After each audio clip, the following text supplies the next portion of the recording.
नमस्कार विद्यार्थी मित्रांनो, आगामी राज्यसभा पूर्व परीक्षा 2024 आणि संयुक्त गट ब गट क पूर्व परीक्षा 2024 या दोन्ही दृष्टिकोनातून आपली संभाव्य प्रश्न विश्लेषण सिरीज जी काय आहे ती सुरू केलेली आहे. राज्यावस्था घटकाच्या दृष्टिकोनातून आपण ही संभाव्य प्रश्न विश्लेषण सिरीज जी काय आहे ती मागच्या काही कालावधीपासून सुरू केलेली आहे आणि या अंतर्गत आपण या ठिकाणी अनेक प्रकारच्या राज्यावस्था घटकासंबंधीच्या प्रश्नांची चर्चा आणि त्याचं प्रश्नांचं विश्लेषण किंवा आयपी फॅक्ट्सवर प्रकाश टाकत आलेलो आहोत. तर आज आपण या ठिकाणी संभाव्य प्रश्नविश्लेषण सिरीजच्या भाग 2 ला सुरुवात करणार आहोत आणि त्या माध्यमातून पुन्हा एकदा आपण या ठिकाणी राज्यावस्था घटकाच्या अनेक प्रश्नांची चर्चा जी काय ती घडून आणणार आहोत. तर आजच्या या भाग 2 मध्ये आपण या ठिकाणी विभिन्न प्रकारचे प्रश्न पाहणार आहोत की जेणेकरून आपल्याला या प्रश्नांचं विश्लेषण आणि त्यावरच्या फॅक्ट्सच्या चर्चेच्या माध्यमातून आगामी राज्यसभा पूर्व परीक्षा आणि संयुक्त गट ब गट क पूर्व परीक्षा 2024 च्या दृष्टिकोनातून निश्चितपणे योग्य प्रकारचा फायदा जो काय तो होऊ शकेल. तर आज आपण या संभाव्य प्रश्नविश्लेषण भाग सिरीजच्या भाग 2 ला या ठिकाणी सुरुवात करतोय. तर या ठिकाणी या भाग 2 मधला जो काही पहिला प्रश्न आहे तो आपण पाहू शकता. शिक्षणाच्या हक्काने भारतीय संविधानात बदल केले आहेत. पुढीलपैकी कोणता किंवा कोणते बदल या हक्कामुळे घडून आला किंवा घडून आले नाहीत. आता पहा की हा जो प्रश्न विचारला गेलेला आहे तो या ठिकाणी शिक्षणाच्या हक्काविषयी विचारलेला प्रश्न आहे. तर प्रश्न मूळ प्रश्न नेमका काय आहे हे आपल्याला या ठिकाणी समजून घेणे गरजेचं आहे. तर पुन्हा एकदा मी प्रश्न वाचतोय की शिक्षणाच्या हक्काने भारतीय संविधानात बदल केले आहेत. पुढीलपैकी कोणता किंवा कोणते बदल या हक्कामुळे घडून आला किंवा आलेले नाहीत. अ पर्याय 14 वर्षापर्यंतच्या मुलांना मोफत व सक्तीचे शिक्षण देण्याची तरतूद असणाऱ्या कलम 21A चा समावेश करण्यात आला. ब पर्याय या हक्कानुसार कलम 51A मध्ये एका मूलभूत कर्तव्याची भर पडली. क पर्याय शिक्षण हा विषय आता राज्यसूचीमध्ये समाविष्ट करण्यात आला आहे. आणि पर्याय उत्तर दिलेले आहेत. पर्याय 1 अ ब आणि क, पर्याय 2 फक्त अ, पर्याय 3 फक्त क आणि पर्याय 4 अ आणि क. तर मित्रांनो, हा जो काही प्रश्न आहे तो मूलतः या ठिकाणी विचारात घेतला गेलेला आहे तो शिक्षणाच्या हक्काच्या अनुषंगाने.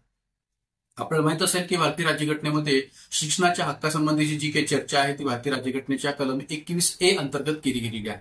आणि मग कलम 21A जे 86व्या घटनादुरुस्तीद्वारा भारतीय राज्यघटनेमध्ये ऍड केलेला आहे, समाविष्ट केलेला आहे. तर अशा या कलम 21A चा संदर्भ आपल्याला अपर्यायामध्ये पाहायला मिळतो. पण आपल्याला या ठिकाणी काय शोधायचंय तर या हक्कामुळे नेमके कोणते बदल घडून आलेले नाहीत म्हटलेले आहे की शिक्षणाच्या हक्काने भारतीय संविधानात बदल केले आहेत. पुढीलपैकी कोणता बदल किंवा कोणते बदल या हक्कामुळे घडून आलेले नाहीत, म्हणजे कोणते बदल घडून आलेले नाहीत हे आपल्याला या ठिकाणी शोधायचंय. मग आता नाहीत या अर्थाने याचा विचार करूनच आपण या पर्यायाकडे पाहणं गरजेचं आहे. तर पहिला जो पर्याय दिलेला आहे की 14 वर्षापर्यंतच्या मुलांना मोफत व सक्तीचे शिक्षण देण्याची तरतूद असणाऱ्या कलम 21A चा समावेश करण्यात आला. तर मित्रांनो, एक लक्षात घ्या की भारतीय राज्यघटनेमध्ये या एकंदरीत 86व्या घटनादुरुस्तीद्वारा शिक्षणाच्या हक्काचा समावेश जो आहे तो भारतीय राज्यघटनेमध्ये केला गेला आणि तो मूलभूत हक्कांतर्गत कलम 21A मध्ये केला गेला होता. हे निश्चितपणे बरोबर आहे. पण जो काही उल्लेख अपर्यायामध्ये इथं केला गेलेला आहे तो जर आपण नीट लक्षपूर्वक जर पाहिला तर असं लक्षात येईल की या ठिकाणी जी काही वयोमर्यादा उल्लेख केलेला आहे, ज्या वयोमर्यादेचा संदर्भ दिलेला आहे तो चुकीचा आहे की 14 वर्षापर्यंतच्या मुलांना. तर कलम 21A मध्ये 86व्या घटनादुरुस्तीद्वारा जो संदर्भ नमूद केलेला आहे, जी तरतूद केलेली आहे ती नेमकी काय आहे तर 6 ते 14 वर्षापर्यंतच्या मुला-मुलींना मोफत व सक्तीचे शिक्षण देण्याची तरतूद असणाऱ्या कलम 21A चा समावेश करण्यात आला असं म्हणणं अगदी बरोबर आहे. न की या ठिकाणी केवळ 14 वर्षापर्यंतच्या मुलांना मोफत व सक्तीचे शिक्षण असं म्हणणं. तर त्यामुळे या ठिकाणी अपर्याय जो आहे तो चुकीचा आहे आणि म्हणून या ठिकाणी या हक्कामुळे हा बदल घडून आलेला आहे असं म्हणणं चुकीचं आहे. म्हणून अपर्याय बदल घडून आलेला नाही आहे या दृष्टीने बरोबर आहे. म्हणजे इथं वयोगट जो स्पष्ट केलेला आहे तो 14 वर्षापर्यंतच्या मुला-मुलींना या अर्थाने स्पष्ट केलेला आहे. तो वयोगट चुकीचा आहे का तर कलम 21A मध्ये 86व्या घटनादुरुस्तीद्वारा जो वयोगट स्पष्ट केलेला आहे तो 6 ते 14 या अर्थाने आहे. म्हणून अपर्याय या ठिकाणी चुकीचा आहे. ब पर्यायाचा विचार जर केला तर या हक्कानुसार कलम 51A मध्ये एका मूलभूत कर्तव्याची भर पडली. तर निश्चितपणे बरोबर आहे किंवा 86व्या घटनानुसारच या ठिकाणी मूलभूत कर्तव्यांच्या यादीमध्ये एका मूलभूत कर्तव्याची भर पडलेली आहे. आणि या कलम 51A या मूलभूत कर्तव्याच्या माध्यमातून एक प्रकारे पालकांचं हे कर्तव्य आहे की त्यांनी आपल्या अपत्यास, जे 6 ते 14 वर्ष वयोगटामध्ये मोडणारे अपत्य आहे, अशा अपत्यास शिक्षणाची संधी उपलब्ध करून द्यावी असे मूलभूत कर्तव्य जे काय आहे ते या मूलभूत कर्तव्यांच्या यादीमध्ये समाविष्ट केलेला आहे 86व्या घटनादुरुस्तीनुसार. तर त्यामुळे या हक्कानुसार कलम 51A मध्ये एका मूलभूत कर्तव्याची भर पडली हे विधान बरोबर आहे. म्हणजे ब विधान जे काय आहे ते बरोबर आहे. हा बदल घडून आलेला आहे असं म्हणायला हरकत नाही. त्यानंतर क विधान की शिक्षण हा विषय आता राज्यसूचीमध्ये समाविष्ट करण्यात आला आहे. तर मुळात एक लक्षात घ्या की या ठिकाणी 86व्या घटनादुरुस्तीद्वारा किंवा शिक्षणाच्या हक्काच्या माध्यमातून शिक्षण हा विषय राज्यसूचीमध्ये समाविष्ट करण्यात आलेला आहे असं नाहीच आहे. तर शिक्षण हा विषय या ठिकाणी समर्थ सूचीचा भाग आहे. भारतीय राज्यघटनेमध्ये शिक्षण हा विषय जो काय तो समर्थ सूचीमध्ये टाकण्यात आलेला असल्यामुळे या ठिकाणी त्याला राज्यसूचीमध्ये समाविष्ट करण्यात आलेला आहे असं म्हणणं चुकीचं आहे. आणि म्हणून या ठिकाणी शिक्षण हा विषय एक प्रकारे राज्यसूची नव्हे तर समर्थ सूचीमध्ये असणारा विषय आहे भारतीय राज्यघटनेच्या स्तरावर. तर त्यामुळे या ठिकाणी अ ब क या 3 विधानांपैकी जर या ठिकाणी कोणती 2 विधानं चुकीची आहेत तर ती आहेत अ आणि क. म्हणजे या हक्कामुळे कोणते बदल घडून आलेले नाहीत याचं उत्तर आपल्याला अ आणि क पर्यायातून देता येऊ शकेल. का तर हे दोन्ही पर्याय चुकीचे आहेत या कारणामुळे. आणि म्हणून या ठिकाणी या प्रश्नाचं उत्तर आपल्याला सांगता येईल पर्याय क्रमांक 4 अ आणि क. पर्याय क्रमांक 4 अ आणि क हे या प्रश्नाचं उत्तर आपल्याला स्पष्ट करता येईल. तर या सविस्तर विश्लेषण थोडंसं पुढे आपण पाहूया. मग आता पहा 86वी घटनादुरुस्ती 2002 की ज्या 86व्या घटनादुरुस्ती 2002च्या माध्यमातून या ठिकाणी भारतीय घटनेतील कलम 21A मध्ये हा हक्क म्हणजे शिक्षणाचा हक्क जो काय आहे तो दिला गेलेला आहे. एवढंच नव्हे तर शिक्षण हक्क कायदा 2009च्या माध्यमातून सुद्धा या हक्काची अंमलबजावणी आपल्याकडे भारतामध्ये झालेली आहे हेही इथं लक्षात घेण्याची गरज आहे. तर ज्या कलम 21A चा समावेश या ठिकाणी भारतीय राज्यघटनेमध्ये मूलभूत हक्कांतर्गत केला गेलेला आहे त्या कलम 21A अंतर्गत 6 ते 14 वयोगटातील मुलामुलींसाठी हा हक्क दिलेला आहे अशी तरतूद केलेली आहे. घटनेच्या भाग 4A मध्ये कलम 51A अंतर्गत कलम 51A मध्ये असे नमूद केलेले आहे की पालकांनी आपल्या 6 ते 14 वयोगटातील अपत्यास शिक्षणाची संधी द्यावी. म्हणजे 6 ते 14 वयोगटातील अपत्यास शिक्षणाची संधी पालकांनी द्यावी हेही मूलभूत कर्तव्य या 86वी घटनादुरुस्तीद्वारा या ठिकाणी ऍड केले गेलेलं आहे मूलभूत कर्तव्यांच्या या यादीमध्ये 11वं मूलभूत कर्तव्य या अर्थाने. आणि दुसरी गोष्ट शिक्षण हा विषय घटनेच्या समवर्ती सूचीमध्ये विषय क्रमांक 25 या अर्थाने आहे. 42व्या घटनादुरुस्तीद्वारा शिक्षण हा विषय जो काय तो 42व्या घटनादुरुस्तीद्वारा समवर्ती सूचीमध्ये समाविष्ट करण्यात आलेला आहे. त्यामुळे तो राज्यसूचीत समाविष्ट करण्यात आला असं म्हणणं हे चुकीचं आहे. आणि म्हणून एकंदरीत या संबंध विश्लेषणाचा विचार करता या ठिकाणी आपण समजू शकतो की एक प्रकारे या प्रश्नाचं उत्तर आहे पर्याय क्रमांक 4 अ आणि क ही दोन्ही विधाने चुकीची आहेत. जाऊया पुढच्या प्रश्नाकडे. मग आता पुढचा प्रश्न जो आहे तो थोडासा स्ट्रेट फॉरवर्ड प्रश्न आहे. कायदे मंडळ, कार्यकारी मंडळ व न्यायमंडळ हे शासन यंत्रणेचे घटक एकमेकांपासून स्वतंत्र असावेत असा सत्ता विभाजनाचा सिद्धांत डॅश यांनी मांडला. कायदे मंडळ, कार्यकारी मंडळ, न्यायमंडळ हे शासन यंत्रणेचे घटक एकमेकांपासून स्वतंत्र असावेत असा सत्ता विभाजनाचा सिद्धांत डॅश यांनी मांडला. पर्याय 1 व्हॉल्टेअर, पर्याय 2 मॉन्टेस्क्यू, पर्याय 3 रुसो आणि पर्याय 4 थॉमस जेफरसन. तर मित्रांनो हा जो प्रश्न जो आहे तो सत्ता विभाजनाच्या सिद्धांताच्या दृष्टीने विचारलेला प्रश्न आहे. आता भारतामध्ये जर आपण पाहिलं तर भारतामध्ये संसदीय लोकशाहीचा स्वीकार केला गेलेला आहे आणि भारतामध्ये सुद्धा कायदे मंडळ, कार्यकारी मंडळ आणि न्यायमंडळ हे 3 शासनाची जी अंग आहेत त्या शासनाच्या 3 अंगामध्ये सत्ता विभाजनाचा सिद्धांत जो काय तो स्वीकारला गेलेला आहे. किंबहुना भारतीय राज्यघटनेमध्ये या 3 अंगामध्ये एकमेकावर नियंत्रण ठेवण्याच्या माध्यमातून जो काही सत्ता समतोल आहे तो सत्ता समतोल राखण्याचा प्रयत्न केलेला आहे आणि त्या सत्ता समतोलाच्या माध्यमातूनच सत्ता विभाजनाचा सिद्धांत जो काय तो भारतीय राज्यघटनेमध्ये स्वीकारलेला दिसून येतो. तर या ठिकाणी हा नेमका सत्ता विभाजनाचा सिद्धांत जो काय आहे तो कोणी मांडलेला आहे हे या ठिकाणी या प्रश्नामध्ये विचारलेलं आहे. तर मित्रांनो या ठिकाणी प्रश्नोत्तर आहे मॉन्टेस्क्यू. पर्याय क्रमांक 2 मॉन्टेस्क्यू की ज्याने सत्ता विभाजनाचा सिद्धांत जो काय तो मांडलेला आहे. द स्पिरिट ऑफ लॉज नावाचा जो ग्रंथ आहे त्या ग्रंथात मॉन्टेस्क्यू यांनी हा सत्ता विभाजनाचा सिद्धांत जो काय तो मांडलेला होता. तर मित्रांनो एक लक्षात घ्या की हा मॉन्टेस्क्यू एक फ्रेंच विचारक होता आणि त्याने आपल्या द स्पिरिट ऑफ लॉज या ग्रंथात हा सत्ता विभाजनाचा सिद्धांत जो काय तो मांडलेला आपल्याला दिसून येतो. तर या अर्थाने या ठिकाणी या प्रश्न उत्तर आहे पर्याय क्रमांक 2 मॉन्टेस्क्यू. तर याही बाबतीतचं थोडंसं विश्लेषण पुढे आपण पाहूया. जसं मी आता म्हटल्याप्रमाणे की मॉन्टेस्क्यू हा एक फ्रेंच विचारवंत होता आणि 1748 मध्ये मॉन्टेस्क्यू यांनी द स्पिरिट ऑफ लॉज या आपल्या ग्रंथात हा सत्ता विभाजनाचा सिद्धांत मांडला होता. तर मित्रांनो अशा प्रकारचा हा जो काही सत्ता विभाजनाचा सिद्धांत जो या शासनाच्या 3 अंगाशी संबंधित आहे कायदे मंडळ, कार्यकारी मंडळ, न्यायमंडळ की ज्या 3 अंगामध्ये सत्ता विभाजनाचा सिद्धांत भारतीय राज्यघटनेमध्ये स्वीकारला गेलेला आहे. 3ही संस्थांच्या किंवा 3ही अंगांच्या असणाऱ्या सत्ता या विभाजित आहेत आणि जरी त्या विभाजित असल्या तरी सत्ता समतोलाच्या माध्यमातून तिन्ही संस्थांमध्ये सत्ता समतोल कसा राखला जाईल याचा प्रयत्न या ठिकाणी भारतीय राज्यघटनेमध्ये केलेला आहे. तर या अर्थाने या प्रश्नोत्तर आहे पर्याय क्रमांक 2 मॉन्टेस्क्यू. जाऊया पुन्हा पुढच्या प्रश्नाकडे. भारतीय संसदेसंबंधी खाली दिलेल्या पैकी कोणते विधान बरोबर आहे? भारतीय संसदेसंबंधी खाली दिलेल्यापैकी कोणते विधान बरोबर आहे? अ. राज्यघटनेने संसदेत अनुसूचित जाती व अनुसूचित जमातींसाठी राखीव जागेची तरतूद केली आहे. प. संसदेला राज्यसूचीत समाविष्ट असलेल्या विषयाबाबत कायदे करण्याचा अधिकार लोकसभा देऊ शकते. क. लोकसभेचा सामान्य कार्यकाल 5 वर्षे असला तरी राष्ट्रीय आणीबाणीच्या काळात संसदेच्या कायद्याद्वारे 6 महिन्यांसाठी वाढविला जाऊ शकतो.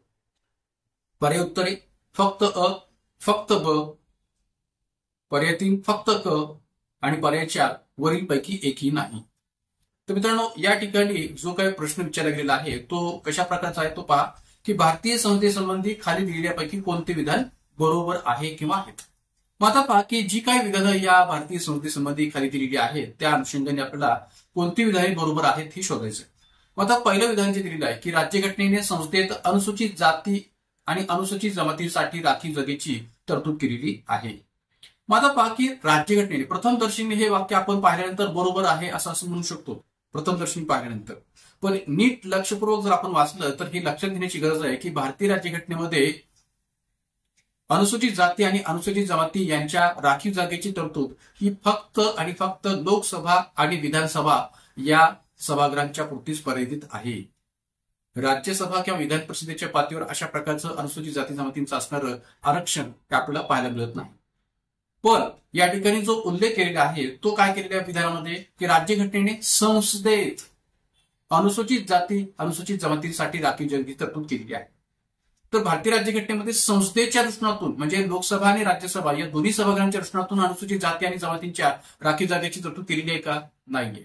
आणि त्यामुळे या ठिकाणी अविधान जे काय आहे ते चुकीचं आहे. का तर राज्यघटनेने लोकसभेत कलम 330च्या आधारावर लोकसभेत अनुसूचित जाती जमातींसाठी राखीव जागेची तरतूद केलेली आहे. कलम 332च्या आधारावर विधानसभेत अनुसूचित जाती जमातींसाठी राखीव जागेची तरतूद केलेली आहे. त्यामुळे या ठिकाणी अविधान जे काय आहे ते चुकीचं आहे. राहिला प्रश्न ब विधानाचा की संसदेला राज्यसूचीत समाविष्ट असलेल्या विषयाबाबत कायदे करण्याचा अधिकार लोकसभा देऊ शकते. तर मित्रांनो, या ठिकाणी ब देखील विधान चुकीचं आहे. का तर संसदेला राज्यसूचीत समाविष्ट असलेल्या विषयाबाबत कायदे करण्याचा अधिकार लोकसभा नव्हे तर राज्यसभा देऊ शकते. भारतीय राज्यघटनेचा कलम 249 यामधील तरतूद जर आपण पाहिली तर त्यात उल्लेख काय आहे की राष्ट्रीय हिताच्या दृष्टिकोनातून राज्यसूचीतील विषयावर जर कायदा करायचा असेल राष्ट्रीय हिताच्या दृष्टिकोनातून राज्यसूचीत विषयावर जर कायदा करायचा असेल तर त्याबाबतचा ठराव राज्यसभेत 2/3 बहुमताने पास केला जातो आणि मग संसदेला राज्यसूचीत विषयावर कायदा करण्याचा अधिकार राज्यसभा देऊ शकते. तर त्यामुळे या ठिकाणी संसदेला राज्यसूचीत समाविष्ट असलेल्या विषयावर कायदे करण्याचा अधिकार लोकसभा देऊ शकते असं म्हणणं चुकीचं आहे. आणि म्हणून ब देखील विधान या ठिकाणी या प्रश्नातलं जे काय आहे ते चुकीचं आहे. आपल्याला काय शोधायचे? बरोबर विधाने कोणती आहेत ते शोधायचे. आता जाऊया आपण क विधानाकडे की लोकसभेचा सामान्य कार्यकाल 5 वर्षांचा असला तरी राष्ट्रीय आणीबाणीच्या काळात संसदेच्या कायद्याद्वारे 6 महिन्यांसाठी तो वाढवला जाऊ शकतो. तर हे देखील विधान चुकीचं आहे. क विधान सुद्धा चुकीचं आहे. का तर भारतीय राज्यघटनेच्या कलम 83(2) नुसार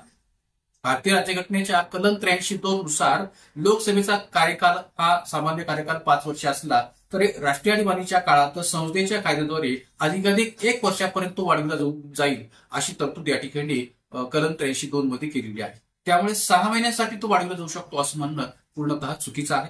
का तर हा कार्यकाल या ठिकाणी राष्ट्रीय आणीबाणीच्या काळात अधिकाधिक 1 वर्षापर्यंत वाढवला जाईल अशी तरतूद कलम 83(2) मध्ये स्पष्ट केली.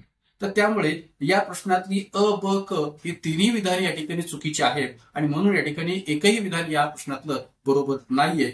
या अर्थाने या ठिकाणी या प्रश्नोत्तर आपल्याला सांगता येईल ते म्हणजे पर्याय क्रमांक 4 वरीलपैकी एकही नाही. वरीलपैकी एकही नाही म्हणजे काय तर कोणतंही विधान बरोबर नाहीये म्हणजे सर्व विधाने चुकीची आहेत आणि म्हणून उत्तर आपल्याला सांगता येईल पर्याय क्रमांक 4 वरीलपैकी एकही विधान बरोबर नाही. या अनुषंगाने थोडंसं विश्लेषण पुढे आपण पाहूया. मग आता पहा या ठिकाणी भारतीय घटनेच्या कलम 330 नुसार जसा मी संदर्भ मगाशी दिला होता की कलम 330 नुसार लोकसभेत आणि कलम 332 नुसार विधानसभेत अनुसूचित जाती आणि अनुसूचित जमातींसाठी राखीव जागांची तरतूद केलेली आहे.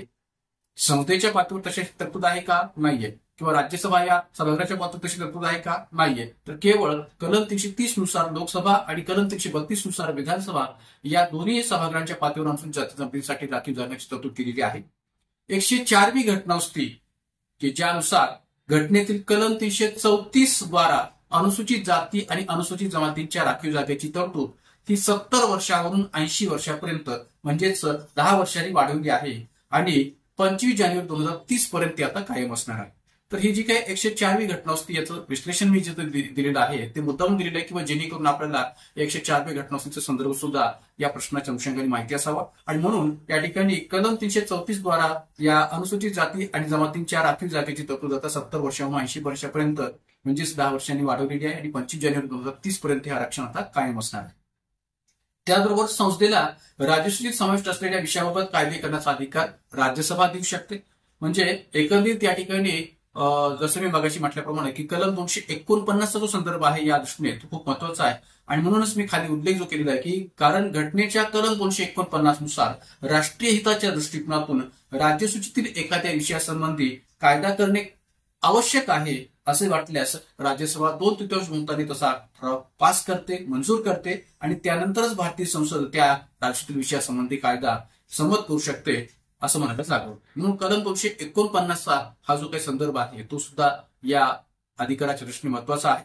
आणि त्याचबरोबर घटनेच्या कलम 83(2) नुसार लोकसभेचा सामान्य कार्यकाल 5 वर्ष असला तरी राष्ट्रीय आणीबाणीच्या काळात संसदेला कायद्याद्वारे एका वेळी अधिकाधिक 1 वर्षापर्यंत हा कार्यकाल वाढविला जाईल अशी तरतूद कलम 83(2) मध्ये केलेली आहे. तर एकंदरीत या संबंध विश्लेषणाचा विचार करता या ठिकाणी या प्रश्नोत्तर आपल्याला सांगता येईल पर्याय क्रमांक 4 हे या ठिकाणी या प्रश्न उत्तर आहे. जाऊया पुढच्या प्रश्नाकडे. प्रश्न क्रमांक 4 पहा काय. खालीलपैकी कोणते विधान असत्य आहे?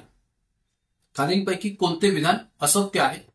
पर्याय 1 लोकसभा अध्यक्षांना मतदानाचा अधिकार असतो. पर्याय 2 लोकसभा अध्यक्षांना निर्णायक मतदानाचा अधिकार असतो. पर्याय 3 लोकसभा अध्यक्ष मतदानाचा अधिकार वापरतात. आणि पर्याय 4 लोकसभा अध्यक्ष निर्णायक मतदानाचा अधिकार वापरतात. तर मित्रांनो एकंदरीत हा जो प्रश्न आहे तो लोकसभा अध्यक्षांच्या एकंदरीत मतदानाच्या अधिकाराच्या दृष्टीने विचारलेला प्रश्न आहे आणि आपल्याला काय शोधायचं या प्रश्नामध्ये तर कोणतं विधान असत्य आहे म्हणजे चुकीचं आहे, बरोबर नाहीये हे विधान आपल्याला शोधायचं. तर प्रथमदर्शनी या 4 विधानाकडे पाहिल्यानंतर आपल्याला वाटणं साहजिक आहे की या ठिकाणी ही 4 विधानं बरोबर आहेत की काय, पण तसं नाहीये. तर या 4 विधानांपैकी एक विधान असत्य आहे, चुकीचं आहे असं म्हणायला जागा होते. कोणतं ते विधान आहे? तर मित्रांनो पुन्हा एकदा आपण ही 4 विधानं तपासून पाहूया की लोकसभा अध्यक्षांना मतदानाचा अधिकार असतो. तर ऑब्व्हियसली या ठिकाणी लोकसभा अध्यक्ष हे लोकसभेचे सदस्य असतात. या कारणामुळे या ठिकाणी लोकसभा अध्यक्षांना मतदानाचा अधिकार असतो हे म्हणणं बरोबर आहे. लोकसभा अध्यक्षांना निर्णायक मतदानाचा अधिकार असतो.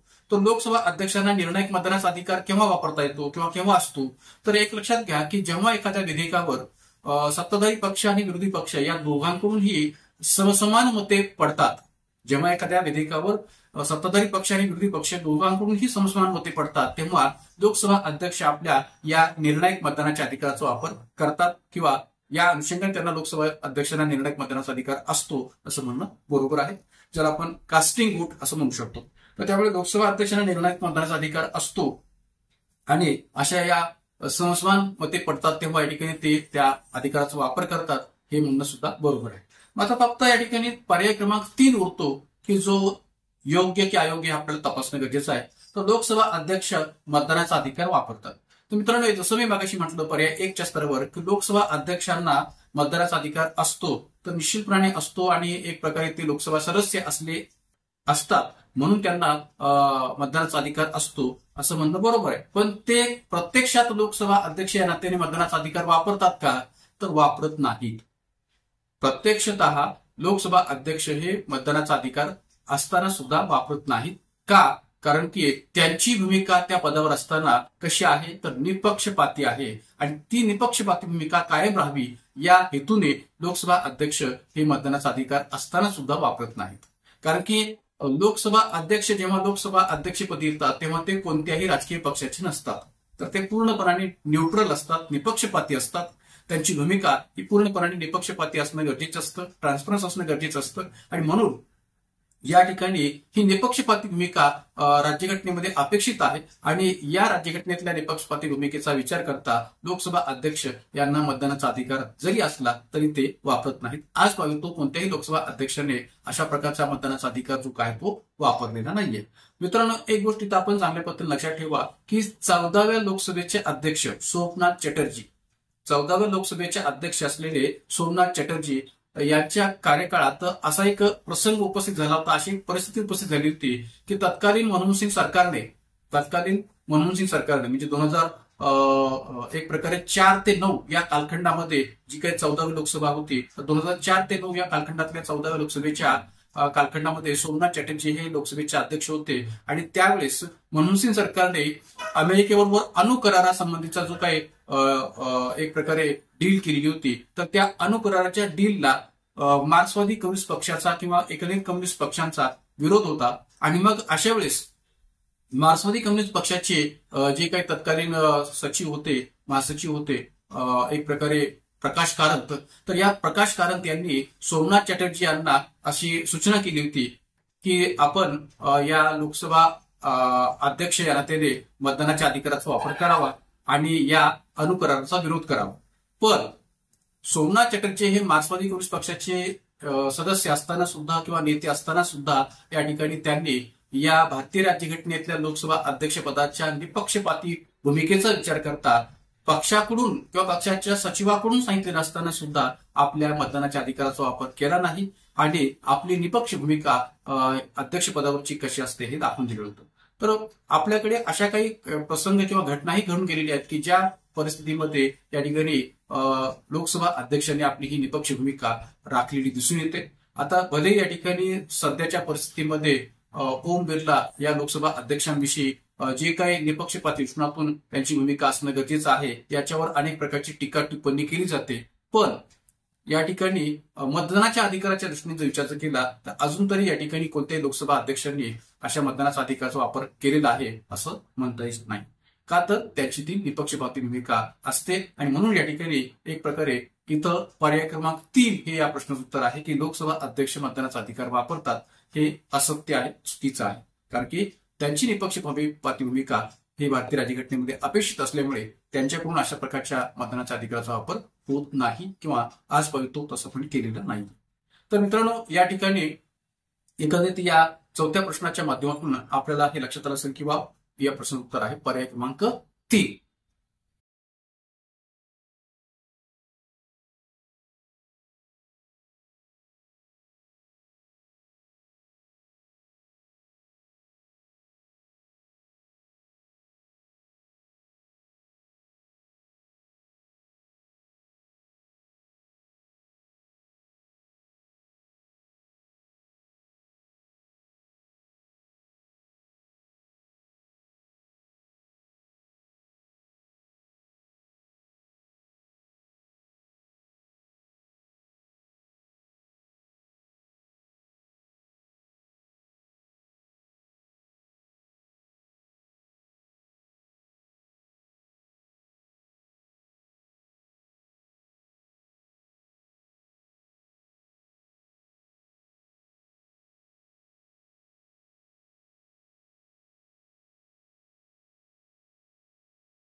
तर मित्रांनो, ब्रेक नंतर पुन्हा एकदा आपलं स्वागत. आता पुन्हा एकदा आपण या ठिकाणी संभाव्य प्रश्न सिरीजच्या या भाग 2 मधल्या काही प्रश्नांची पुढे चर्चा करूया. पहा पुढचा प्रश्न, जोड्या जुळवा. सूची 1, सूची 2. सूची 1 मध्ये लोकसभा अध्यक्ष यांची नावं दिलेली आहेत आणि सूची 2 मध्ये लोकसभा क्रमांक दिलेला आहे. तर या ठिकाणी पहिलं नाव आहे मनोहर जोशी, दुसरं आहे पी ए संगमा, तिसरं आहे नीलम संजीव रेड्डी आणि चौथं आहे मीरा कुमार. लोकसभा क्रमांकाच्या यादीमध्ये चौथी लोकसभा, ब 13वी लोकसभा, क 15वी लोकसभा, ड 11वी लोकसभा. तर या ठिकाणी पर्याय उत्तर आहेत. पर्याय 1 ब ड अ क, पर्याय 2 क ड अ ब, पर्याय 3 क ड ब अ आणि पर्याय 4 ब ड क अ. मित्रांनो, या ठिकाणी आपल्याला लोकसभा अध्यक्ष आणि लोकसभा क्रमांक यांच्या जोड्या जुळवायच्या आहेत आणि या माध्यमातून आपल्याला या प्रश्नावर प्रकाश टाकायचा आहे. तर मित्रांनो, पहिल्या लोकसभेपासून ते 18व्या लोकसभेपर्यंत जर आपण या ठिकाणी पाहिलं तर विभिन्न प्रकारच्या व्यक्ती लोकसभा अध्यक्षपदी आलेल्या आहेत. आणि विशेष म्हणजे या ठिकाणी एक लक्षात घेण्याची गरज आहे की यावेळेस लोकसभा अध्यक्षांच्या बाबतीची निवडणूक झालेली आहे. जर आपण पाहिलं तर या ठिकाणी परंपरेप्रमाणे लोकसभा अध्यक्ष हे सर्वसंमतीने निवडले जातात किंवा नेमणूक केली जाते. पण या ठिकाणी या 18व्या लोकसभेच्या निवडणूक निकालानंतर लोकसभा अध्यक्षपदी ही या ठिकाणी निवडणूक घ्यावी लागली की पुन्हा काँग्रेस पक्ष किंवा विरोधी पक्षांच्या माध्यमातून उमेदवार उभा केला गेला के सुरेश यांच्या रूपाने. आणि मग एक प्रकारे ओम बिर्ला, भाजपचे ओम बिर्ला आणि एक प्रकारे के सुरेश, तर या दोन व्यक्तींच्या मध्ये लोकसभा अध्यक्षपदाकरता निवडणूक झाली आणि त्यामध्ये ऑब्व्हियसली ओम बिर्ला हे बहुमताच्या जोरावर या ठिकाणी निवडून आले आणि 18व्या लोकसभेचे अध्यक्ष म्हणून त्यांची नियुक्ती झालेली आपल्याला पाहायला मिळते. तर एक लक्षात घ्या की या ठिकाणी या एकंदरीत या घटनेचा किंवा प्रसंगाचा विचार करता यावेळेस लोकसभा अध्यक्षांची निवडणूक होणं ही घटना विचारात घेता लोकसभा अध्यक्षांच्या पदाविषयी किंवा आगामी मागील लोकसभा अध्यक्षांच्या विषयी या अशा प्रकारचे प्रश्न या ठिकाणी आगामी आपल्या संयुक्त गट ब गट क पूर्व परीक्षा 2024 मध्ये विचारले जाऊ शकतील असं म्हणायला काही हरकत नाही. तर त्यामुळे पहिल्या लोकसभा अध्यक्षापासून ते एक प्रकारे 18 लोकसभा अध्यक्षांपर्यंतची संबंध माहिती आपण विचारात घ्यावी, लक्षात ठेवावी. किंवा या ठिकाणी लोकसभा अध्यक्षांच्या वेळी कोणत्या कालखंडात कोणते उपाध्यक्ष होते लोकसभेचे हेही थोडं बहुत माहिती ठेवावं किंवा तेही लक्षात ठेवावं, कारण की त्याही अनुषंगाने प्रश्न विचारायला निश्चितपणे आपल्याला वाव आहे, आयोगाला वाव आहे. तर या ठिकाणी या लोकसभा अध्यक्षांच्या आणि लोकसभा क्रमांकाच्या अनुषंगाने हा प्रश्न विचारला. विशेष म्हणजे या ठिकाणी ही जी काही यावेळेस 18व्या लोकसभेच्या निवडणुकीच्या निकालानंतर झालेली लोकसभा अध्यक्षांची निवडणूक होती ती भारताच्या इतिहासातली तिसरी निवडणूक आपल्याला सांगता येऊ शकेल. कारण की या आधी या ठिकाणी 2 वेळेस लोकसभा अध्यक्षांची निवडणूक होऊन गेलेली आहे. आणि एक प्रकारे या ठिकाणी पहिली लोकसभा अध्यक्षांची जी काही निवडणूक आहे ती पहिल्या 1952च्या लोकसभा अध्यक्षांच्या निवडीच्या वेळेस झालेली होती असं म्हणायला हरकत नाही. त्यानंतर 1977च्या कालखंडात सुद्धा या ठिकाणी लोकसभा अध्यक्षांच्या निवडीचा मुद्दा जो आहे तो पुढे आला होता आणि निवडणूक झालेली होती. आणि त्यानंतर तिसऱ्यांदा आता ओम बिर्ला यांची निवड जी काय ती निवडणुकीद्वारे झालेली आपल्याला दिसून येते. तर हे संबंध जे घटक आहेत ते आपण या ठिकाणी चांगल्या पद्धतीने लक्षात ठेवावेत. आता या ठिकाणी या प्रश्नाचं स्वरूप नेमकं पाहता आपल्याला लोकसभा क्रमांक आणि लोकसभा अध्यक्ष यांच्या जोड्या जुळवायच्या आहेत, तर ते आपण या ठिकाणी लक्षात घेऊया. तर आता पहा की पहिला जो उल्लेख केलेला आहे तो मनोहर जोशी यांच्या नावाचा केलेला आहे. तर मनोहर जोशी यांचा जो काही संबंध आहे तो आपल्याला जोडता येतो 13व्या लोकसभेशी. म्हणजे अटल बिहारी वाजपेयी सरकारच्या कालखंडात म्हणजे 1999 ते 2004 या कालखंडातलं अटल बिहारी वाजपेयी यांचं जे सरकार होतं तर त्या सरकारच्या कालखंडात मनोहर जोशी हे 13व्या लोकसभेचे अध्यक्ष म्हणून या ठिकाणी सांगता येऊ शकते. त्यानंतर पी ए संगमा हे 11व्या लोकसभेचे अध्यक्ष म्हणून कार्यरत होते. पी ए संगमा पूर्ण अगतिक संगमा हे 11व्या लोकसभेचे अध्यक्ष म्हणून या ठिकाणी कार्यरत होते. आणि विशेष म्हणजे पी ए संगमा हे अशी व्यक्ती होती लोकसभा अध्यक्षपदी आलेली की जी विरोधी पक्षातील व्यक्ती असून सुद्धा लोकसभा अध्यक्षपदी नेमली गेली होती. म्हणजे जनरली आपल्याकडे लोकसभा अध्यक्षपदी येणारी व्यक्ती ही सत्ताधारी पक्षाची असते, पण पी ए संगमा हे तत्कालीन कालखंडामध्ये विरोधी पक्षातील व्यक्ती म्हणून या ठिकाणी लोकसभा अध्यक्षपदी नियुक्त झालेली होती. तर पी ए संगमा हे 11व्या लोकसभेचे अध्यक्ष होते. नीलम संजीव रेड्डी हे 4थी लोकसभा या 4थ्या लोकसभेचे अध्यक्ष नीलम संजीव रेड्डी यांचा उल्लेख करता येऊ शकेल. आणि मीरा कुमार हे ज्या मनमोहन सिंग सरकारच्या कालखंडामध्ये एक प्रकारे 15व्या लोकसभेचे अध्यक्ष म्हणून आपल्याला विचार घेता येऊ शकते. आणि विशेष म्हणजे मीरा कुमार यांची एक स्वतंत्र अशी ओळख लोकसभा अध्यक्ष म्हणून याही अर्थाने सांगता येऊ शकेल की मीरा कुमार या लोकसभेच्या पहिल्या महिला अध्यक्ष होत्या. लोकसभेच्या पहिल्या महिला अध्यक्षा या अर्थाने मीरा कुमार यांचा उल्लेख करता येईल. आणि ऑब्व्हियसली या ठिकाणी जर आपण पाहिलं तर 16व्या लोकसभेच्या अध्यक्षा पुन्हा एकदा 16व्या लोकसभेच्या अध्यक्षा सुमित्रा महाजन या दुसऱ्या महिला अध्यक्षा म्हणून सांगता येऊ शकतात. म्हणजे 15वी लोकसभा मीरा कुमार, की ज्या या ठिकाणी लोकसभेच्या पहिल्या महिला अध्यक्ष होत्या आणि दुसऱ्या महिला अध्यक्ष म्हणून सुमित्रा महाजन यांचा उल्लेख करतो की ज्या 16व्या लोकसभेच्या अध्यक्ष होत्या. आणि मग 17व्या आणि 18व्या लोकसभेच्या अध्यक्ष या अर्थाने विचार केला तर ओम बिर्ला यांचा संदर्भ आपल्याला सांगता येऊ शकतो. आणखीन एक गोष्ट आपण चांगल्या पद्धतीने लक्षात ठेवा की सलग दुसऱ्यांदा लोकसभा अध्यक्ष, मी सलग दुसऱ्यांदा असं म्हणतो, मी 2 वेळा नाही, सलग दुसऱ्यांदा लोकसभा अध्यक्षपदी होऊन गेलेल्या जर व्यक्ती कोण असतील तर एक आहेत काँग्रेसचे बलराम जाखड की जे सलग दुसऱ्यांदा म्हणजे सलग 2 वेळा या ठिकाणी एक प्रकारे लोकसभा अध्यक्षपदी विराजमान झालेले होते बलराम जाखड. आणि आता पुन्हा एकदा भाजपचे ओम बिर्ला हे सलग 2 वेळा किंवा दुसऱ्यांदा या ठिकाणी या लोकसभा अध्यक्षपदी आलेले आहेत. तर ह्या सगळ्या ज्या काही फॅक्च्युअल गोष्टी आहेत लोकसभा अध्यक्षांच्या अनुषंगाने असणाऱ्या, तर त्या सगळ्या गोष्टी आपण चांगल्या पद्धतीने लक्षात ठेवा, कारण की या अनुषंगाने आगामी संयुक्त पूर्व परीक्षेमध्ये प्रश्न विचारला जाऊ शकतो हे निश्चितपणाने सांगता येऊ शकेल. तर या ठिकाणी एकंदरीत ज्या काय आपण जोड्या जोडलेल्या आहेत तर त्या दृष्टीने कोणतं उत्तर किंवा कोणता पर्याय आपल्याला उत्तर सांगता येईल. तर या ठिकाणी पर्याय क्रमांक 1 ब ड अ क हा या ठिकाणी या प्रश्नाचं उत्तर सांगता येईल. पर्याय क्रमांक 1 ब ड अ क. या अनुषंगाने थोडीशी विस्तृत माहिती पुढे पाहूया की 4थी लोकसभा 1967 ते 1971 या कालखंडात नीलम संजीव रेड्डी हे लोकसभेचे अध्यक्ष होते. 11वी लोकसभा कालखंड 1996 ते 1998 पी ए संगमा हे लोकसभेचे अध्यक्ष होते. त्यानंतर 13वी लोकसभा 1999 ते 2004 अटल बिहारी वाजपेयी सरकारच्या कालखंडात तर मनोहर जोशी हे त्यावेळेस लोकसभेचे अध्यक्ष होते. आणि एक प्रकारे 15वी लोकसभा तर 2009 ते 2014 मीरा कुमार हे त्यावेळेस लोकसभेचे अध्यक्ष होते 15वी लोकसभेमध्ये. तर या ठिकाणी एक गोष्ट लक्षात घ्या की या सर्व लोकसभा अध्यक्षांची जी काही यादी आहे ती सुद्धा आपण योग्य पद्धतीने पाहण्याची गरज आहे. पहिल्या लोकसभा अध्यक्षापासून ते 18व्या लोकसभा अध्यक्षापर्यंतची संबंध नावं किमान पातळीवरती आपल्याला या ठिकाणी माहिती असणं गरजेचं आहे. तर या ठिकाणी या प्रश्नोत्तर आहे पर्याय क्रमांक 1. जाऊया पुढच्या प्रश्नाकडे. भारतीय संविधानात आंग्ल भारतीय या संकल्पनेचा व्याख्या किंवा अर्थ कोणत्या कलमात स्पष्ट केलेला आहे? भारतीय संविधानात आंग्ल भारतीय या संकल्पनेची व्याख्या अर्थ कोणत्या कलमात स्पष्ट केलेला आहे? पर्याय क्रमांक 1 कलम 331, पर्याय क्रमांक 2 कलम 333, पर्याय क्रमांक 3 कलम 367 आणि पर्याय क्रमांक 4 कलम 366. मित्रांनो, आपल्याला अँग्लो इंडियन किंवा आंग्ल भारतीय या संकल्पनेची व्याख्या किंवा अर्थ हा नेमका भारतीय राज्यघटनेमध्ये कोणत्या कलमात स्पष्ट केलेला आहे हा प्रश्न स्ट्रेट फॉरवर्ड पद्धतीने विचारलेला फॅक्च्युअल प्रश्न आहे. तर त्यामुळे आपल्याला योग्य उत्तर माहिती असले पाहिजे. ते एक लक्षात घ्या की या ठिकाणी प्रश्न विचारत असताना कलमांविषयी किंवा उपकलमांविषयी सुद्धा प्रश्न विचारला जाऊ शकतो. म्हणजे क्लॉजेस किंवा सब क्लॉजेस या दोन्ही अनुषंगाने प्रश्न जो काय विचारला जाऊ शकतो. त्यामुळे आपल्याला केवळ क्लॉजेसच माहिती असून चालत नाही तर सब क्लॉजेस सुद्धा माहिती असणं गरजेचं आहे. कारण की कलमांवर आधारित प्रश्नांचं उत्तर आपल्याला योग्य माहिती असेल तरच आपण त्याचे अॅक्युरेट जे काय उत्तर आहे ते देऊ शकता आणि आपले मार्क्स जे काय आहेत ते शाबूत ठेवू शकता.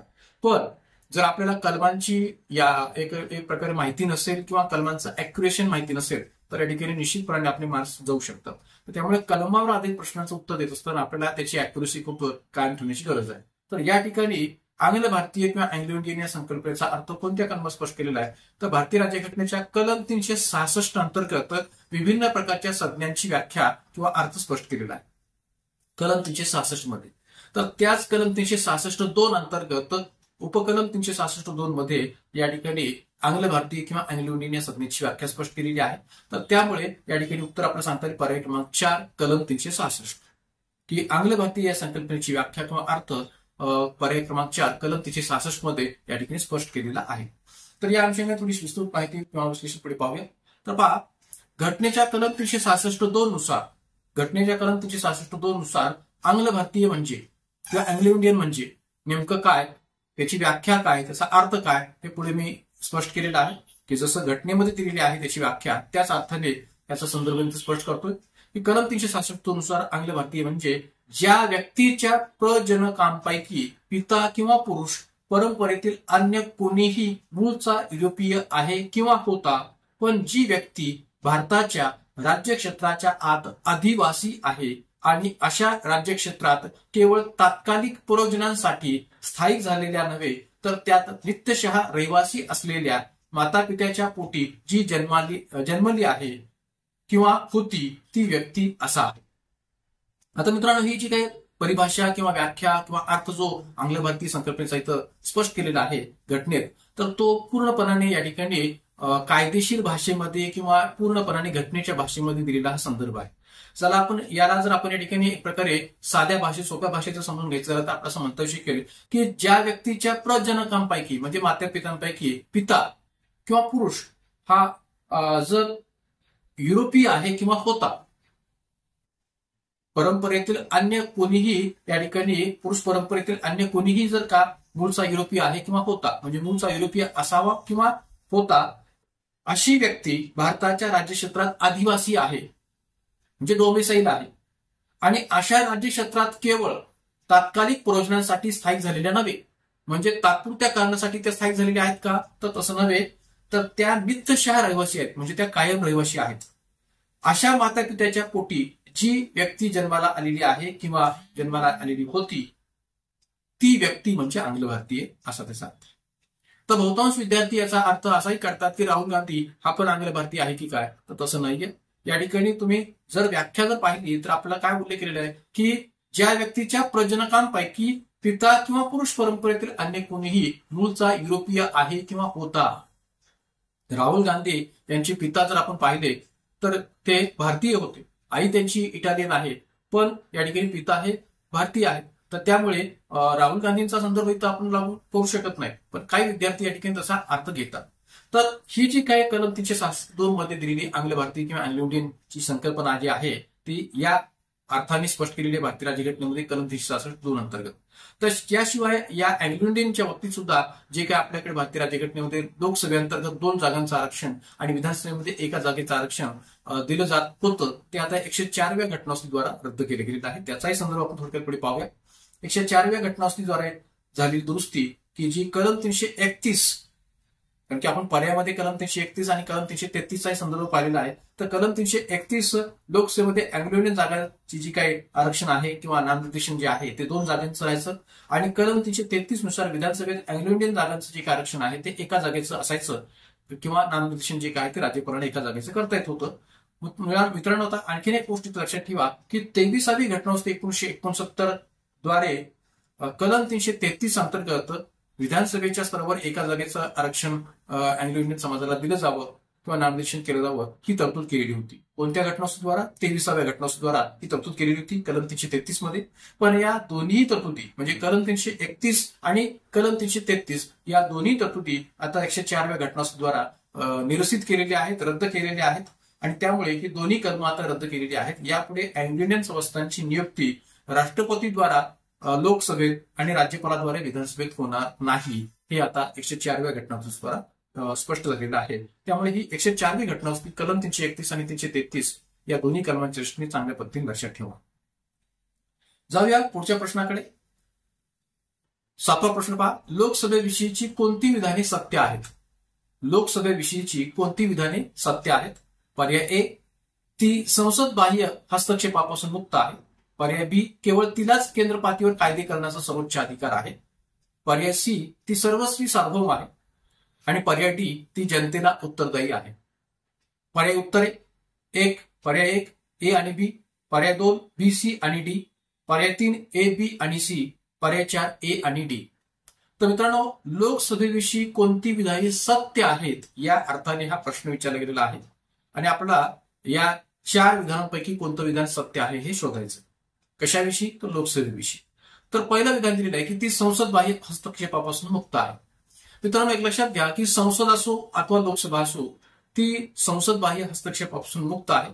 संसदेच्या बाहेरून होणाऱ्या कोणत्याही हस्तक्षेपाला संसद किंवा लोकसभा बळी पडत नाही आणि त्यामुळे ती संसद बाह्य हस्तक्षेपापासून मुक्त आहे. लोकसभा किंवा संसद ही दोन्ही संस्था या संसद बाह्य हस्तक्षेपापासून मुक्त आहेत हे म्हणणं बरोबर आहे.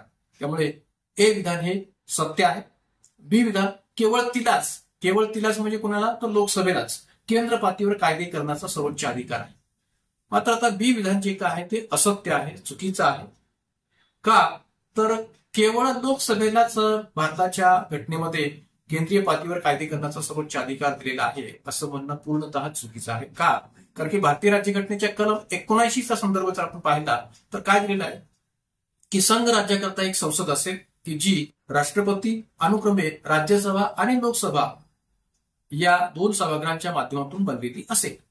तर त्यामुळे केवळ लोकसभेलाच केंद्रीय पातळीवर कायदे करण्याचा सर्वोच्च अधिकार आहे असं म्हणणं चुकीचं आहे आणि म्हणून या ठिकाणी बी विधान जे काय ते चुकीचं आहे. या कलम 79चा संदर्भ विचारात येतात. सी विधान ती सर्वस्वी सार्वभौम आहे. मित्रांनो, एक लक्षात घ्या की संसद असू द्या अथवा लोकसभा असू द्या ही सर्वस्वी सार्वभौम नाहीये. का? कारण की संसदेने केलेला एखादा कायदा किंवा संसदेने केलेली एखादी घटना असती किंवा लोकसभेने केलेला एखादा कायदा असेल किंवा लोकसभा सभागृहाच्या पातळीवर एखाद्या घटना असतील संमती मिळालेली असेल तर ती घटना असती किंवा त्या कायद्याला सर्वोच्च न्यायालयामध्ये आव्हान देता येऊ शकतं, चॅलेंज देता येऊ शकतं आणि सर्वोच्च न्यायालय आपल्या न्यायालयीन पुनर्वलोकनाच्या अधिकार क्षेत्राचा वापर करून संबंधित घटना असती किंवा संबंधित कायदा जर का घटनेच्या मूलभूत चौकटीला भंग करणारा असेल तर त्याला रद्द करू शकते किंवा त्याला या ठिकाणी अवैध ठरवू शकते. तर त्यामुळे या ठिकाणी संसद सार्वभौम आहे किंवा लोकसभा सार्वभौम आहे असं म्हणणं पूर्णपणाने चुकीचं आहे. म्हणून सी विधान जे काय आहे सुद्धा चुकीचं आहे.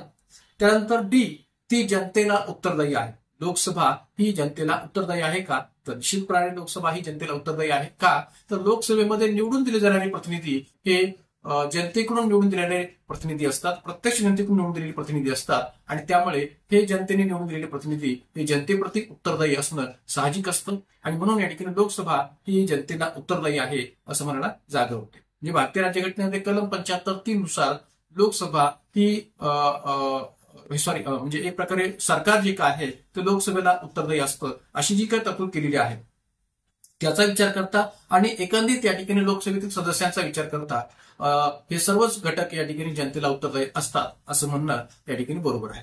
तर त्यामुळे ती जनतेला उत्तरदायी आहे असं जे काही डी विधानामध्ये उल्लेख केलेला आहे तो बरोबर आहे. मग आता पहा की या ठिकाणी पर्याय उत्तरामध्ये ए आणि बी, बी सी आणि डी, ए बी आणि सी आणि ए आणि डी असे 4 पर्याय दिलेले आहेत. तर या प्रश्नामध्ये आपल्याला काय शोधायचं होतं की कोणती विधाने बरोबर आहेत किंवा सत्य आहेत. तर केवळ ए आणि डी हे दोनच विधाने सत्य आहेत, मात्र बी आणि सी हे 2 विधाने असत्य आहेत किंवा चुकीचे आहेत हे सांगता येऊ शकेल. आणि म्हणून या ठिकाणी या संबंध अनुषंगाने या प्रश्नोत्तर आहे पर्याय क्रमांक 4 ए आणि डी हे 2च विधाने सत्य आहेत, इतर बी आणि सी हे विधाने या ठिकाणी असत्य आहेत. म्हणून उत्तर आहे पर्याय क्रमांक 4 ए आणि डी. या अनुषंगाने थोडंसं विश्लेषण पुढे आपण पाहूया. संसद असो अथवा लोकसभा ती कायदे करताना संसद बाह्य हस्तक्षेपापासून मुक्त असते. संसद बाह्य हस्तक्षेपाला ती बळी पडत नाही हे तर सांगता येऊ शकेल. भारतीय घटनेच्या कलम 79 नुसार जो उल्लेख केलेला आहे संसदेच्या रचनेचा तो काय केलेला आहे की संघ राज्याकरता एक संसद असेल आणि ही संसद राष्ट्रपती आणि अनुक्रमे राज्यसभा व लोकसभा म्हणून ओळखली जाणारी अशी 2 सभागृहे म्हणून बनलेली असेल. कारण की आपल्याकडे राष्ट्रपती या पदाला सुद्धा या ठिकाणी संसदेच्या पातळीवर स्थान दिले गेलेलं आहे. कारण की राज्यसभा आणि लोकसभा यांनी एखादं विधेयक संमत केल्यानंतर ते अंतिमतः मंजुरीसाठी राष्ट्रपतीकडे येत असल्यामुळे आपल्या संसदेची रचना राष्ट्रपती आणि अनुक्रमे राज्यसभा व लोकसभा या सर्वांना मिळून बनलेली असेल अशी तरतूद कलम 79 मध्ये केलेली आहे. तर त्यामुळे लोकसभेलाच केंद्र पातळीवर कायदे करण्याचा सर्वोच्च अधिकार आहे असं म्हणणं चुकीचं आहे आणि म्हणून या ठिकाणी कलम 79चा हा संदर्भ या दृष्टीने महत्वाचा आहे. लोकसभा हे सभागृह जरी प्रत्यक्ष जनतेने निवडून दिलेले सभागृह असले तरी ते सर्वस्वी सार्वभौम आहे का? तर नाहीये. हे म्हणणं सुद्धा चुकीचं आहे. का? कारण की लोकसभा असो अथवा भारतीय संसद असो ती सर्वस्वी सार्वभौम नाहीये. कारण भारतीय संसदेच्या निर्णयांना किंवा त्या संसदेकडून केल्या गेलेल्या कायद्यांना एक प्रकारे न्यायालयात आव्हान देता येऊ शकते. जसं उदाहरण मी या ठिकाणी दिलेले पहा की संसदेने केलेल्या 99 घटनावस्तीला की जी 99 घटनावस्ती राष्ट्रीय न्यायिक नियुक्ती आयोग म्हणजेच NJAC national judiciary appointment commission याविषयी या ठिकाणी विचारात घेतली गेली होती. ज्या 99 घटनावस्तीच्या माध्यमातून सर्वोच्च किंवा उच्च न्यायालयीन न्यायाधीशांच्या नियुक्तीसाठी राष्ट्रीय न्यायिक नियुक्ती आयोगाचा विचार पुढे आलेला होता किंवा स्वीकारला गेलेला होता. तर अशा या राष्ट्रीय न्यायिक नियुक्ती आयोगाच्या 99 घटनावस्तीला सर्वोच्च न्यायालयात आव्हान दिलं गेलं होतं आणि 2015 मध्ये सर्वोच्च न्यायालयाने ही 99 घटनावस्ती अवैध ठरवलेली होती. का तर राष्ट्रीय न्यायिक नियुक्ती आयोग त्याची रचना आणि त्याचं एकत्रित कार्याचं स्वरूप पाहता स्वतंत्र न्यायव्यवस्थेवर त्याचा परिणाम होतो. स्वतंत्र न्यायव्यवस्था राहू शकत नाही असं सर्वोच्च न्यायालयाने आपल्या निर्णयात म्हटलेलं होतं आणि म्हणून या ठिकाणी सर्वोच्च न्यायालयाने एकत्रित ही 99 घटनावस्ती ही अवैध ठरवली होती की जी संसदेने करून आणलेली होती. तर त्यामुळे संसद सार्वभौम आहे असं म्हणणं चुकीचं आहे. लोकसभा या सभागृहात प्रत्यक्ष जनतेने निवडून दिलेली प्रतिनिधी असल्याने लोकसभेतील प्रत्येक प्रतिनिधी ह्या जनतेला उत्तरदायी असतो. म्हणजे जसं या ठिकाणी कलम 75(3) तरतुदीचा विचार करता सरकार किंवा कार्यकारी मंडळ किंवा मंत्रिमंडळ हे लोकसभेला उत्तरदायी असतं, तसंच यांनी लोकसभेतल्या प्रत्येक सदस्याला जनतेला उत्तरदायी राहावं लागतं, का तर तो प्रत्यक्ष जनतेकडून निवडून दिलेला प्रतिनिधी असतो. या अर्थाने लोकसभा सभागृहातले सबंध सदस्य जे काय आहेत ते जनतेला उत्तरदायी असतात म्हणणं हे बरोबर आहे. तर या संबंध विश्लेषणाचा विचार करता या ठिकाणी या प्रश्नोत्तर आहे पर्याय क्रमांक 4. ए आणि डी हे दोनच विधाने या ठिकाणी बरोबर आहेत. तर मित्रांनो, या ठिकाणी आजच्या या संभाव्य प्रश्नविश्लेषण सिरीजच्या भाग 2 मध्ये इथं आपण थांबतोय. आजच्या या संबंध प्रश्नांच्या चर्चेच्या माध्यमातून आपण अनेक प्रकारच्या प्रश्नांचं उकल केलेली आहे, प्रश्नांचं विश्लेषण पाहिलेलं आहे, किंवा अनेक आयएमपी फॅक्ट्सवर प्रकाश टाकलेला आहे. तर अशाच प्रकारच्या प्रश्नांची चर्चा आपली संभाव्य प्रश्नविश्लेषण भाग सिरीजच्या भाग 3 मध्ये पण पुढे कंटिन्यू होणार आहे आणि त्यानंतरच्या विभिन्न भागामध्ये पण आपण त्या चर्चा जी काही पुढे कंटिन्यू करणार आहोत. पण जाताना पुन्हा एकदा सर्वांना विनंती की आपल्या Indian polity bye Vicky Shinde या युट्यूब चॅनलला अधिकारी संख्येने सबस्क्राईब करा, लाईक करा, शेअर करा. हाही व्हिडिओ अधिकाधिक विद्यार्थ्यांपर्यंत आपण पोहोचवण्याचा प्रयत्न करा. एवढंच नव्हे तर आपलं जे काही टेलिग्राम चॅनल आहे Indian polity bye Vicky Shinde हे जे काही टेलिग्राम चॅनल आहे या टेलिग्राम चॅनलला सुद्धा जॉईन व्हा, की जेणेकरून आपल्याला या संबंध संभाव्य विश्लेषण भागांच्या जे काही पीडीएफ आहे ते पीडीएफ त्यावर अवेलेबल होतील. तर मित्रांनो, आपल्या टेलिग्राम चॅनलला जॉईन होण्यासाठी @PolityForYou या लिंकचा वापर करून आपण जॉईन होऊ शकता. @PolityForYou या लिंकचा वापर करून आपण या ठिकाणी या आपल्या टेलिग्राम चॅनलला जॉईन व्हा आणि या संबंध जे काही पीडीएफ आहे ते पीडीएफ प्राप्त करू शकता. तर आजच्या या व्हिडिओमध्ये आपण थांबूयात. धन्यवाद.